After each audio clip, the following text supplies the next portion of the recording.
Everybody, today we're going to be changing out the pinion gear, and I'm going to be doing this with the ESC motor already installed, just so if you were just upgrading the pinion gear after the fact, you can do the same. I'm going to show you how.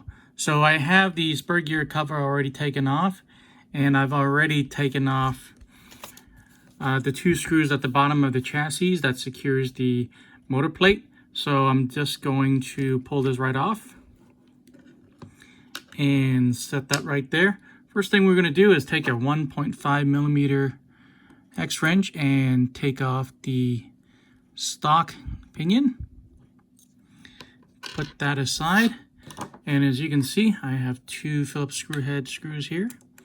Use my left hand if I can. Okay, got that one off,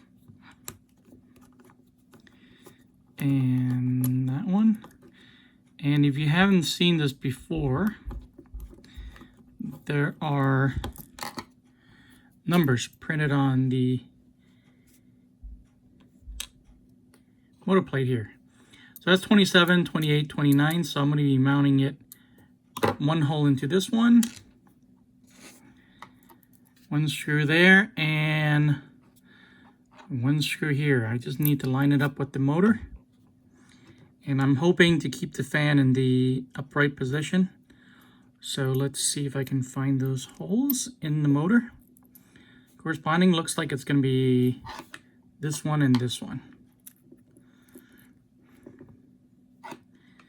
I think that would probably leave the motor as vertical as possible. I'm not looking at the fan, I'm looking at the wires behind it. The fan I can actually... It's just the heat sink, which I can rotate. So there we go, one screw, and then the other one.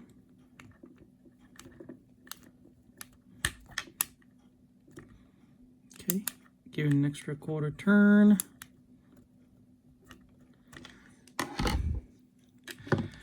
Then I'm going to take my HopUp part here. It is part number 54229, and it contains both the 28 and the 29 tooth pinion gear. Now, why do you need the Tamiya HopUp? It looks like it's a little bit on the pricey side here. It's $11 where I purchased it. That's because Tamiya has its own size standards, and if you went out and purchased a 48 pitch pinion gear and 29 tooth pinion gear, it's going to be smaller in diameter than the Tamiya one, and that's the reason why you have to pretty much get this one. And the reason I'm going with the pinion size and spur size that I've selected, which is 29 tooth pinion and 64 tooth spur with a final drive ratio of 5.74, that's because that is the Tamiya Championship Series prescribed gear ratio. That is as high as you can go in the 17.5 class. So there's the reason why I'm choosing this particular setup, the 29 and 64 tooth. So let's see, this one is the 29 one. I'm going to put that one aside, just so I don't have to dig out grub screws from the bag. I'm just going to reuse this one right here.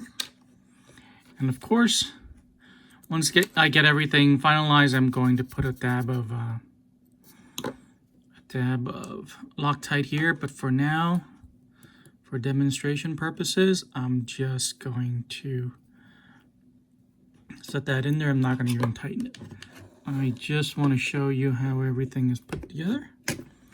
All right. I don't have the greatest gear mesh, but I can't really do anything about it because of this motor plate. There's no adjustability. Those holes are fixed, but it doesn't look too bad. So next thing I'm going to do is just hook up a battery, make sure it's working. All right, I have the battery here. Okay.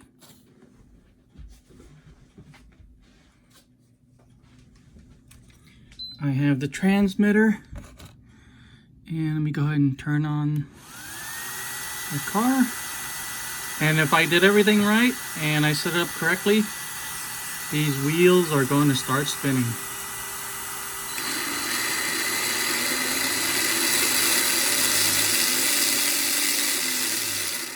That's looking pretty good.